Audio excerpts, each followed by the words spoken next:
Please do like and subscribe to my channel and also press the bell icon to get the notification of my new video. Hello students and friends, myself Dr. Abhishek Maheshwari.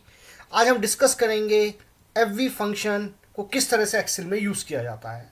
मेरी एक video थी future value video, तो future value के अंदर हमने tables के through future values निकालना सीखा था कि किस तरह से प्रेजेंट फ्यूचर वैल्यू टेबल्स को यूज़ करके फ्यूचर वैल्यू निकाली जाती है। वही काम हम यहाँ पर एक्सेल के थ्रू करेंगे। उससे पहले हम एक्सेल की कुछ टर्मिनोलॉजीज़ को समझ लेते हैं।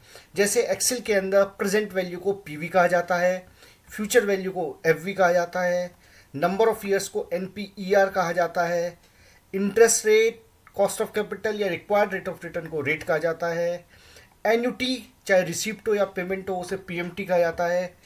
एन्युटी का मतलब होता है same amount if we are receiving और पेइंग, यानी अगर हम हर साल सेम अमाउंट चाहे रिसीव कर रहे हो चाहे पेमेंट कर रहे हो तो उसे कहा जाता है PMT. NPV is the net present value. And type में आता है the timing of cash flow, 0 for end of the year and 1 for beginning of the year. यानी अगर आप पेमेंट साल के आखिर में कर रहे हैं या आपको पेमेंट साल के आखिर में रिसीव हो रहा है तो उसके लिए हम 0 यूज़ करते हैं, और अगर आप साल के शुरू में पेमेंट रिसीव कर रहे हैं या शुरू में पे कर रहे हैं तो उसके लिए 1 का यूज़ होता है। और एक नोट साथ में, always put negative sign before PV, FV और पीएमटी। जब भी आप ये तीनों वैल्यूज़ एंटर करेंगे तो नेगेटिव साइन आपको लगाना पड़ेगा। अगर आप नेगेटिव साइन नहीं लगाएंगे तो आपका जो आंसर निकल के आएगा वो नेगेटिव में आएगा, तो आंसर ठीक लगे इसलिए हम पहले ही नेगेटिव साइन लगा देते हैं। अब हम इसके लिए कुछ क्वेश्चन सॉल्व करके देखते हैं। जैसे question number 1, you deposit in a bank ₹1 lakh today for 5 years at 6% rate of interest, what will you get after 5 years। Question ये है कि आपने आज 1 लाख रुपए बैंक के अंदर डिपॉजिट किए 5 साल के लिए 6% के रेट ऑफ इंटरेस्ट पे, तो 5 साल बाद आपको क्या मिलेगा। तो ये पूछ रहे हैं 5 साल बाद बताइए क्या मिलेगा, तो यानी ये फ्यूचर वैल्यू पूछ रहे हैं कि फ्यूचर में आपको क्या मिलेगा। तो हमें क्या क्या गिवन है, प्रेजेंट वैल्यू, यानी चूंकि ये हमने आज इन्वेस्ट किया है तो ये हो गई present value, number of years हो गए 5 और रेट हो गया हमारा 6%। तो ये तीनों चीज़ें हमने एंटर कर दी। अब हमें फ्यूचर वैल्यू निकालनी है, तो इसके लिए हम क्या करेंगे, फ्यूचर वैल्यू का फॉर्मूला लगाएंगे। एक्सेल में जितने भी फार्मूले हैं वो इक्वल टू से स्टार्ट होते हैं, तो सबसे पहले आप लगाइए, लिखिए इक्वल टू, फिर लिखिए F V, then bracket start करिए।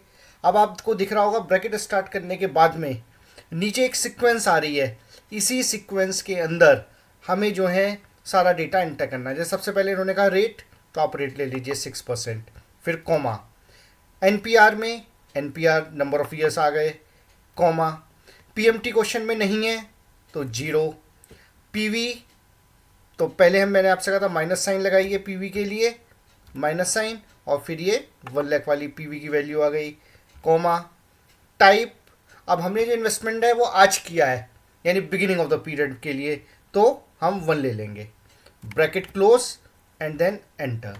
तो इसका मतलब हुआ कि अगर आप आज 1 लाख रुपए 5 साल के लिए 6% के रेट ऑफ इंटरेस्ट पे इन्वेस्ट करते हैं तो 5 साल बाद आपको 1,33,822 रुपीज़ 50 पैसा 6 पैसा आपको रिसीव होगा। चलिए एक क्वेश्चन और करते हैं इसका। You deposit in a bank ₹10,000 each year for 7 years at 6% rate of interest, what will you get after 7 years। मतलब आपने 10,000 रुपीज़ हर साल 7 सालों तक बैंक में जमा किए, तो 6% के रेट ऑफ इंटरेस्ट पे, तो 7 साल बाद आपको क्या मिलेगा। तो देखिए यहाँ पर क्योंकि आप हर साल जमा कर रहे हैं सेम अमाउंट 10,000 आप एवरी ईयर जमा कर रहे हैं, तो उसे हम कहते हैं फाइनेंस के अंदर एन्युटी, और एक्सेल उसको कहता है पीएमटी। तो आपने कितना जमा, तो पीएमटी की वैल्यू हो गई हमारी 10,000 रुपीज़, नंबर ऑफ ईयर्स हमारे कितने हो गए 7 years, रेट क्या है हमारा 6%। तो अब पूछा गया है कि आपने 7 साल तक 10-10 हज़ार रुपये जमा किए तो 70,000 तो ये हो गए, प्लस उस पर इंटरेस्ट मिला के आपको टोटल क्या रिसीव होगा। तो इसके लिए सेम वही, आप एफ वी का फॉर्मूला लगाइए, एफ वी ब्रैकेट स्टार्ट, सबसे पहले रेट पूछा है इन्होंने तो रेट ले लीजिए, कोमा, एनपीआर पूछा है एनपीआर ले लीजिए, कोमा, पीएमटी पूछा है तो माइनस का साइन लगा के पीएमटी ले लीजिए, कोमा, प्रेजेंट वैल्यू क्वेश्चन में नहीं है तो 0, और टाइप में आ गया 1 क्योंकि आप साल के शुरू में इन्वेस्ट करेंगे, एंड एंटर। तो इसका मतलब after 7 years you will receive 88,974.68 पैसा। क्लियर? एक क्वेश्चन वो करते हैं, third. You want to receive ₹60,000 after 5 years। Rate of interest is 8%। How much you have to invest every year to receive ₹60,000 after 5 years। यानी एक इन्वेस्टर ये चाहता है कि 5 साल बाद उसको 60,000 रुपीज़ रिसीव हो। तो ये हमें वैल्यू कब की दे रखी है? फ्यूचर की दे रखी है कि भाई हम क्या चाहते हैं कि हमको 5 साल बाद कितने मिले? 60,000 रुपीज़ मिल जाएं। तो this is the future value.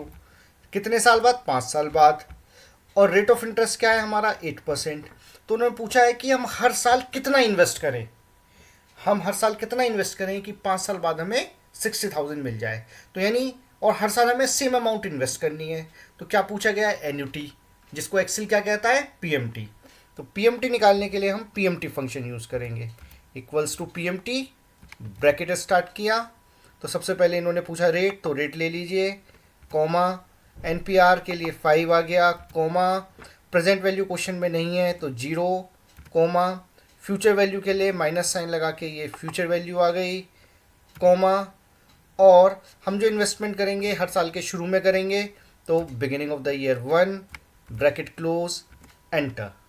तो इसका मतलब अगर आप 9,469 रुपीज़ 80 पैसा हर साल इन्वेस्ट करते हैं 5 साल तक, तो ये जो आपने इन्वेस्टमेंट किया प्लस इस पर इंटरेस्ट मिला के आपको टोटल 60,000 रुपीज़ रिसीव हो जाएगा। इस एफ वी फंक्शन को यूज़ करने का एक तरीका और भी है। वो तरीका क्या है कि जैसे मान लो सपोज़, एक तरीका तो हो गया हमारा ये हम खुद लिखते हैं, दूसरा तरीका होता है इसका कि आप यहाँ पर फार्मूलाज में जाएं। फार्मूला में फाइनेंशियल फार्मूलाज में आपको ये मिल जाएगा F V function, this one. इस पर आप क्लिक करिए तो ये विंडो खुल जाएगी। इस विंडो के अंदर जैसे जैसे चीज़ें पूछी गई हैं वैसे वैसे आप सेलेक्ट कर लीजिए। सबसे पहले रेट पूछा है तो रेट आ गया 6%, एनपीआर पूछा है तो ये आ गया 5, पीएमटी क्वेश्चन में कुछ नहीं है तो 0, प्रेजेंट वैल्यू क्वेश्चन में माइनस साइन के साथ ये ले लीजिए 1 लाख रुपीज़, और टाइप के अंदर आ गया हमारा 1 और ओके। तो आप देखिए दोनों आंसर बिल्कुल सेम आए हैं। तो आप दोनों में से कोई भी आप तरीका यूज़ कर सकते हैं। आप ऊपर फार्मूलाज में से भी जा कर के ले सकते हैं, नहीं तो आप इस तरह से भी कर सकते हैं। तो इस वीडियो में हमने समझा कि एवरी फंक्शन को कैसे यूज़ किया जाता है। आई होप आपको वीडियो पसंद आई होगी, तो इसको लाइक करें, शेयर करें, सब्सक्राइब करें। Thank you.